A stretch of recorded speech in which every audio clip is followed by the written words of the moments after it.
जय श्रीमन नारायण।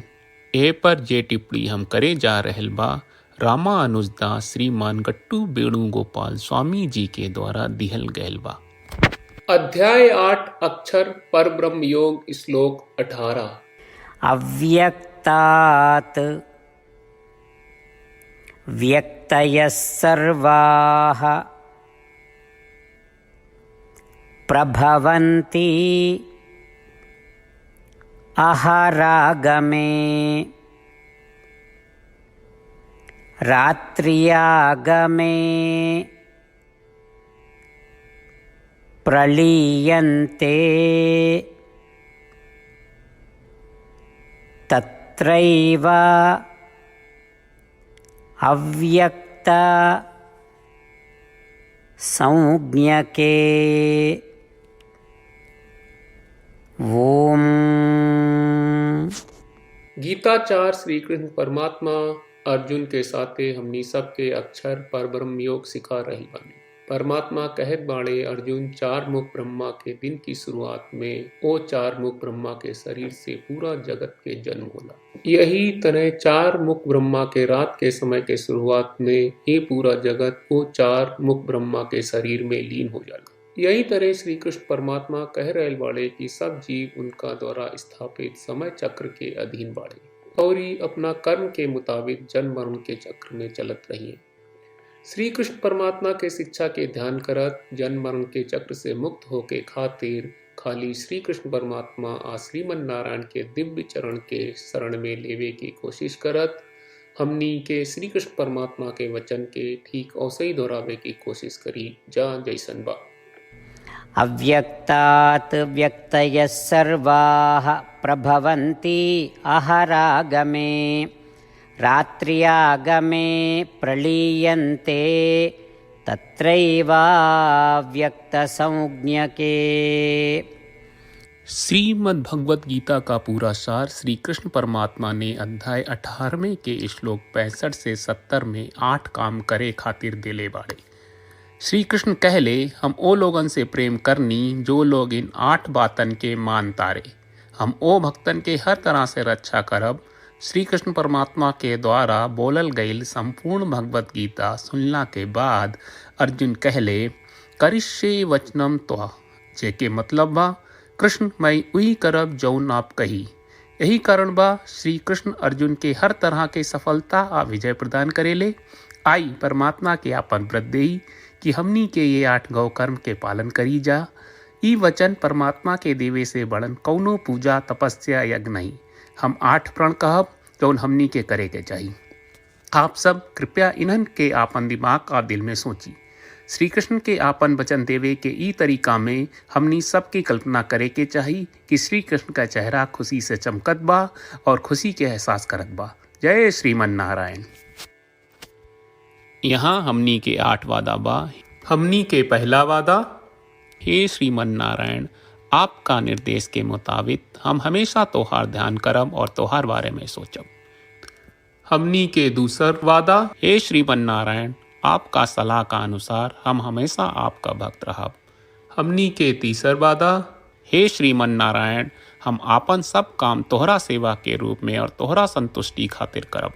हमनी के चौथा वादा, हे श्रीमन नारायण, जैस की आप माने के कहले रहलू, हमरा बहुत विश्वास बा कि हम आपके होई और हम हमेशा आपन दोनों हाथ जोड़ के आपके नमस्कार करब और आपकी पूजा करब। हमनी के 5वां वादा, हे श्रीमन नारायण, हमरा के तोरा बात माम एकम शरणम ब्रज 1866 याद कहले, जहाँ आप हमरा के आपन का अर्पित करे का कहा। श्रीमन नारायण, मैं हमेशा तोहरे शरण में रहब। हमनी के 6वां वादा, हे श्रीमन नारायण, हमरा के तोहरा बात माँ सुचहा 1866 याद कहले कि आप हमनी के शोक ना करे का आश्वासन दे रहे बड़े। हम अब और शोक ना करब। हमनी के 7वां वादा, हे श्रीमन नारायण, आपने हमरा खातिर श्रीमद् भगवत गीता के वितरण करके हम सबके कृपा कहले और आशीर्वाद दहले बा। हम वादा करत बानी कि रोजाना कम से कम 1 श्लोक पढ़ब या सुनब। हमनी के 8वां वादा, हे श्रीमन नारायण, आप गीता के पूरा मानवता तक ले गयलू। हम गीता में आपके दिव्य वचन के उन भक्तन तक पहुँचावे के प्रयास करब जे गीता से अपरिचित बा। हे श्रीमन नारायण, हम उई करब जौन तू करे का कहब। हम ऐसन व्यवहार करब जैसन आप चाहत बानी और हम खाली आपका खातिर काम करब। श्रीमन नारायण के रोज आपन वचन देहल कि हम ओइस करब जैस आप कहत बानी, ई अपने आप में बड़न पूजा बा। श्रीमन नारायण करशे वचनम त्वा। श्रीमन नारायण, हम तोरे निर्देश के मुताबिक काम करब। सर्वम श्री कृष्ण अर्पणम अस्तु। जय श्रीमन नारायण। अव्यक्तात् व्यक्तयः सर्वाः प्रभवन्ति अहरागमे रात्र्यागमे प्रलीयन्ते तत्रैव अव्यक्त संज्ञके। ओम अव्यक्तात् व्यक्तयः सर्वाः प्रभवन्ति अहरागमे रात्र्यागमे प्रलीयन्ते तत्रैवाव्यक्तसंज्ञके। जय श्रीमन नारायण। सब भक्त लोगों से विशेष अनुरोध बा, जीवन में हर चीज में हमनी के तत्कालिक और प्रभावशाली परिणाम की अपेक्षा रहेला। एकरा खातिर आइए रोजाना 1 मिनट के समय निकालल जाए और नारायण आश्रम पढ़ल जाए। नारायण आश्रम प्राप्त करे खातिर नारायण आश्रम वेबसाइट पर जाई, जो www.narayanashram.org है, और पंजीकरण में आपन नाम और ईमेल दर्ज करी। आपके द्वारा प्रदान कईल गई ईमेल पर आपका एक नारायण आश्रम PDF प्राप्त हुई। PDF में एक रामायण श्लोक, एक गीता श्लोक और एक विष्णु नामम बा। ये तीनों के मिल के नारायण आश्रम कहल जाला। हर व्यक्ति के ये श्लोक के अलग अलग संयोजन मिलेला।